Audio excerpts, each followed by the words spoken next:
Good morning students. तो आज मैं आप लोग को बताने वाली हूँ पाचन तंत्र, डाइजेस्टिव सिस्टम। तो चलिए देखते हैं क्या होता है डाइजेस्टिव सिस्टम। सबसे पहले देखते हैं इसका परिभाषा। पाचन तंत्र शरीर का वह तंत्र है जो भोजन को छोटे छोटे पोषक तत्वों में तोड़कर शरीर को ऊर्जा और पोषण प्रदान करता है तथा अपशिष्ट पदार्थों को शरीर से बाहर निकालता है।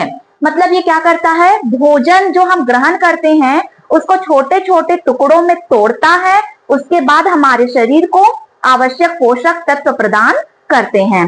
ठीक, और जब हमारे शरीर को पोषक तत्व प्रदान होता है तो वो ऊर्जा में क्या हो जाता है, परिवर्तित हो जाता है। मतलब हमारे शरीर को ऊर्जा और पोषक तत्व प्रदान करता है। ठीक, उसके बाद है पाचन तंत्र के मुख्य भाग, पाचन तंत्र के मुख्य अंग एवं उनके कार्य।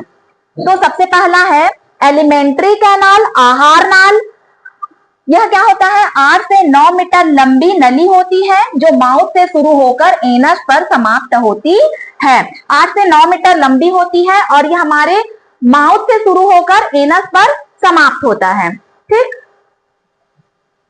इसके भाग कौन कौन से हैं? सबसे पहला आता है माउथ।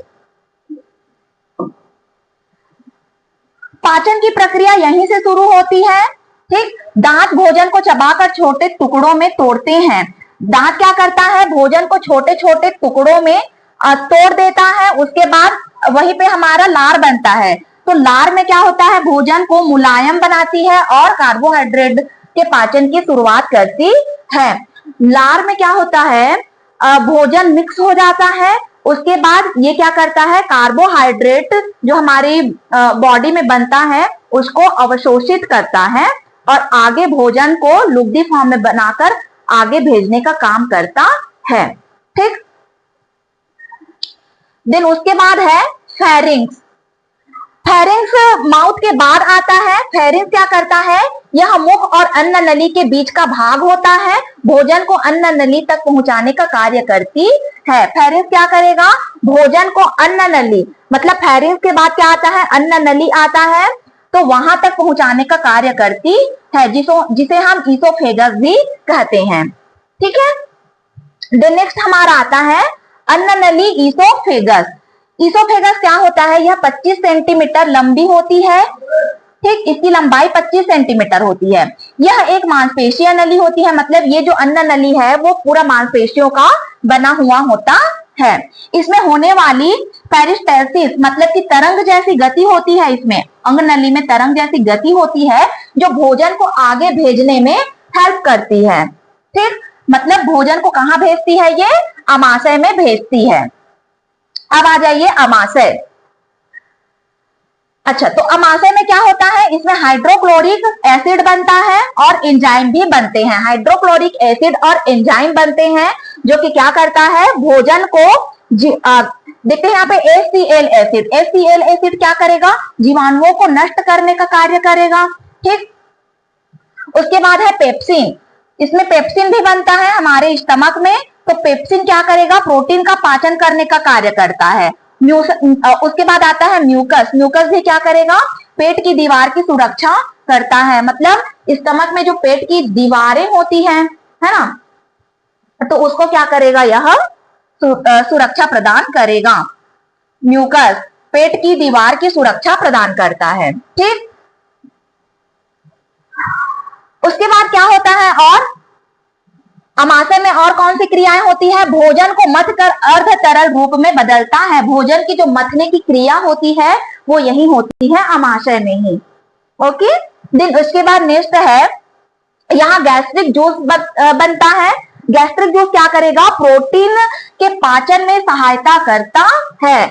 मतलब हमारे अमाशय क्या करेगा, गैस्ट्रिक जूस बनाएगा जो क्या करने का काम करेगा, प्रोटीन का पाचन करने का काम करेगा। ठीक, अब आता है छोटी आंत। अमाशय के बाद आता है छोटी आंत। यह 6 से 7 मीटर लंबी होती है। यहाँ भोजन का अधिकांश पाचन और पोषक तत्वों का अवशोषण होता है। मतलब भोजन का अधिकांश पाचन किसमें होता है, स्मॉल इंटेस्टाइन में होता है। क्वेश्चन भी आता है इसमें कि भोजन का पाचन अधिकांश किसमें होता है, तो स्मॉल होता है। ठीक, भोजन का पाचन तो होता ही है, साथ ही साथ पोषक तत्वों का भी क्या होता है, यहाँ पे अवशोषण होता है छोटी आंत में। छोटी आंत के 3 भाग होते हैं, डियोडिनम, जेजुनम और इलियम। इसकी संरचना मैं आगे आप लोग को क्लियरली बताऊंगी ये होता क्या है, ठीक। उसके बाद आता है स्मॉल इंटेस्टाइन के बाद लार्ज इंटेस्टाइन। लार्ज इंटेस्टाइन लगभग 1.5 मीटर लंबी होती है, ठीक। इसकी लंबाई कितनी होती है, 1.5 मीटर लंबी होती है। ये क्या करता है, पानी और खनिज लवणों का अवशोषण करती है और क्या करता है, मल का निर्माण करती है, ठीक। खनिज लवण का अवशोषण करेगी।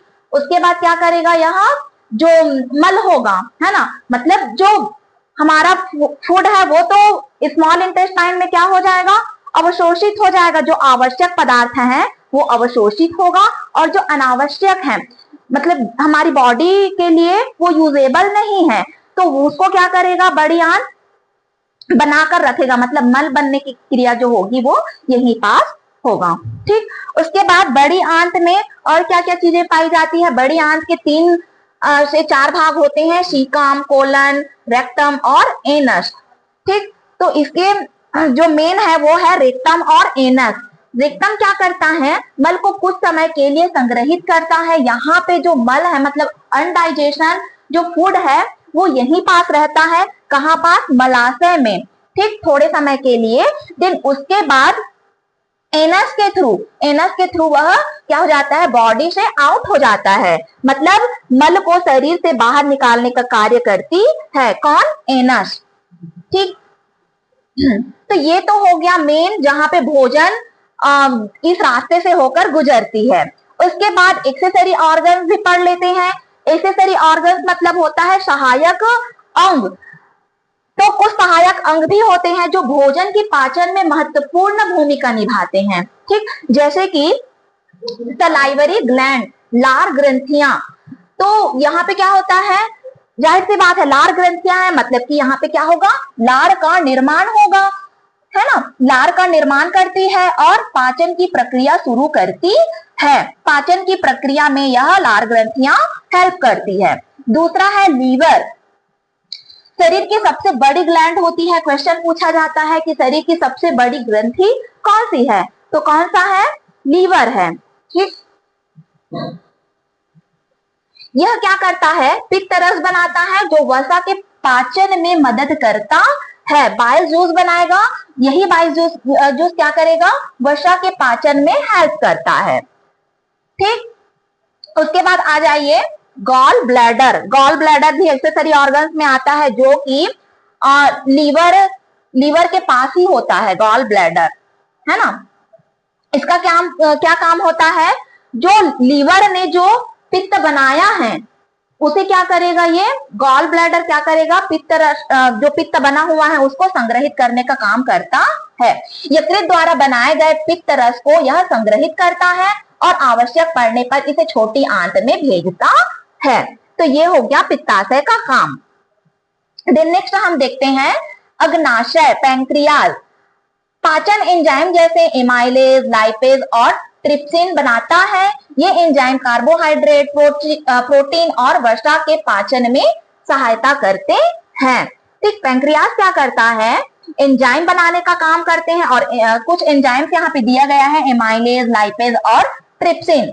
तो ये सभी जो एंजाइम है वो क्या करता है, कार्बोहाइड्रेट, प्रोटीन और वसा के पाचन में सहायक होते हैं, ठीक। इसके अलावा इसमें हार्मोन्स भी बनता है, पैंक्रियाज में इंसुलिन हार्मोन्स बनता है, ठीक। ठीक है, अब देखते हैं। तो ये आई होप आप लोग को ये तो समझ में आ गया होगा कि कौन कौन से ऑर्गन्स होते हैं। अब पाचन तंत्र के मुख्य कार्य देख लेते हैं। तो पाचन तंत्र का मुख्य कार्य क्या होता है, भोजन ग्रहण करना। तो भोजन को ग्रहण करने का काम करेगा, भोजन को पचाने का कार्य करेगा, पोषक तत्वों को अवशोषण करना, मतलब पोषक तत्व का यहाँ पे अवशोषण होगा, एब्जॉर्प्शन होगा, अपशिष्ट पदार्थों का निष्कासन करता है। उसके बाद यह लास्ट में क्या करेगा, अपशिष्ट पदार्थों का निष्कासन करेगा। पहले भोजन को ग्रहण करेगा, भोजन का पाचन करेगा, अवशोषण करेगा, उसके बाद क्या करेगा, जो भोजन वेस्टेड है, जो हमारे शरीर के लिए उपयोग नहीं होता, उसको शरीर के बाहर निष्कासित कर देता है। ठीक, तो इस प्रकार से उसके बाद भोजन का क्या पढ़ लेते हैं, मार्ग, भोजन कहाँ कहाँ से होकर गुजरता है। तो सबसे पहले मुख, भोजन को हम मुख से ग्रहण करते हैं, और मुख से में क्या होता है, टंग होता है, टीथ होता है ना। तो ये क्या करेगा, जो टीथ है हमारा दांत है, वो छोटे छोटे टुकड़ों में तोड़ेगा और सलाइवा के साथ मिक्स हो जाएगा। जीभ क्या करेगा, पूरा भोजन को मिलाने का काम करता है। ठीक, तो माउथ में भोजन को चबाने की क्रिया और उसको क्या कर, पूरा मिक्स करने की क्रिया यहाँ पे होती है सलाइवा के साथ। उसके बाद यही भोजन आगे बढ़ता है, आगे बढ़कर ये कहाँ चले जाता है, फेरिंग्स में, है ना, इसको ग्रसनी भी बोलते हैं। फेरिंग्स क्या करेगा, उस भोजन को ईसोफेगस में लेके जाएगा। तो फेरिंग्स से भोजन कहाँ चला जाएगा, ईसोफेगस, जिसे हम अन्न नली भी कहते हैं। ईसोफेगस से स्टमक में जाता है, स्टमक में से स्मॉल इंटेस्टाइन में, और स्मॉल इंटेस्टाइन से लार्ज इंटेस्टाइन में यहाँ जाता है। लार्ज इंटेस्टाइन में मिलता है रेक्टम, तो यह रेक्टम में जाता है, रेक्टम में कुछ समय के लिए भोजन रहता है, फिर यह एनस के थ्रू शरीर के बाहर निकाल दिया जाता है। ठीक, तो इस प्रकार से भोजन के मार्ग हैं, माउथ से फेरिंग, फेरिंग से इसोफेगस, फिर स्टमक, स्टमक से स्मॉल इंटेस्टाइन, स्मॉल इंटेस्टाइन से लार्ज इंटेस्टाइन, फिर रेक्टम, रेक्टम से एनस से होकर यह शरीर के बाहर निकल जाता है। ठीक, इसकी संरचना देख लेते हैं।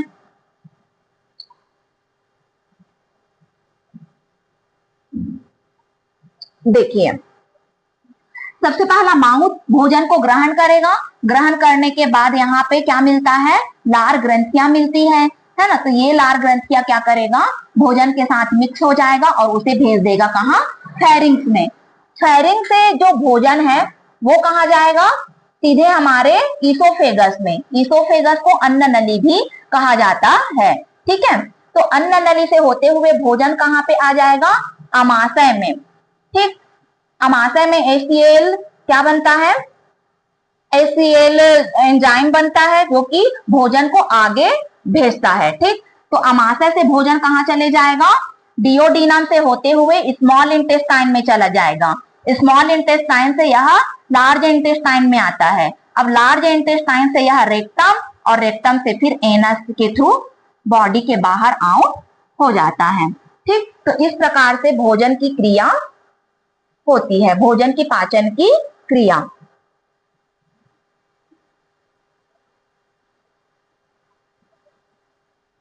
देखिए यहाँ पे भी दिया है, भोजन का मार्ग कहाँ से कहाँ जाता है।